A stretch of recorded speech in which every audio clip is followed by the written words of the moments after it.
Okay, Assalamualaikum warahmatullahi wabarakatuh. Welcome back to my channel, Muhammad Faris Official. Okay, selalunya saya buat video pasal konten makan, konten infrastruktur, konten terjejah warga asing dan macam-macam lagi. Saya buat konten ni bercampur-campur kepada korang semua.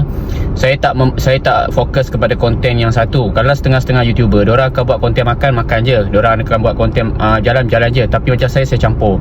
Saya mana yang dah saya nak share kepada view, saya akan share. So hari ni fokus kita, saya akan terjah ke Sri Manjung. So kita nak try takoyaki. Saya tak pernah makan takoyaki, tapi saya cuba makanan-makanan yang ada, kita support local punya bisnes atau bisnes lokal. So abang ni sangatlah peramah, baik hati. Banyak kita pun boleh bekerjasama. Dia bagi tahu macam mana cara-cara buat serve dan macam-macam. Dan juga takoyaki ni dah lama sebenarnya dah dijual di Malaysia. Di mana-mana pun ada takoyaki. Tapi kita cuba takoyaki air tangan abang ni dekat Sri Manjung. Dekat mana? Dekat TF Sri Manjung. So itu saja perkesan sampai hari ni. Korang layan video saya walaupun pendek, tapi korang layan, anggap je lah makanan ni makanan sedap. So kita support lokal ataupun lokal pekerja. Walaupun thank you for watching my video. Kita jumpa di next video yang akan datang. Jangan risau, saya akan bawa video yang banyak pasal pemakanan, makanan-makanan yang ada sekitar KL, Lembah Kelang dan mana-mana yang saya akan sempat berada di sana. So doakan saya, semoga saya terus maju jaya untuk korang semua, untuk share kepada korang semua makanan-makanan yang sedap di dalam negara kita sendiri. Itu saja, sekian. Assalamualaikum warahmatullahi wabarakatuh. Jumpa lagi di next video. Bye bye. Mana yang mana? Campur. Ayam, ketan, udang, soto. Campur.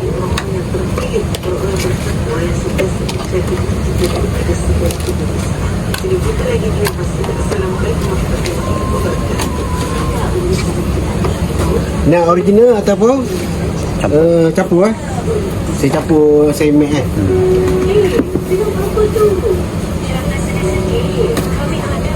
Ini bonito. Ini spicy. Ini original. Kita make je. Hari apa buka, hari apa tutup? Buka setiap hari. Bermula pada pukul 12 tengah hari sampai 9 setengah malam. Kalau macam kita dah tutup, kalau kita apa notis lah. Apa notis lah? Ini seaweed.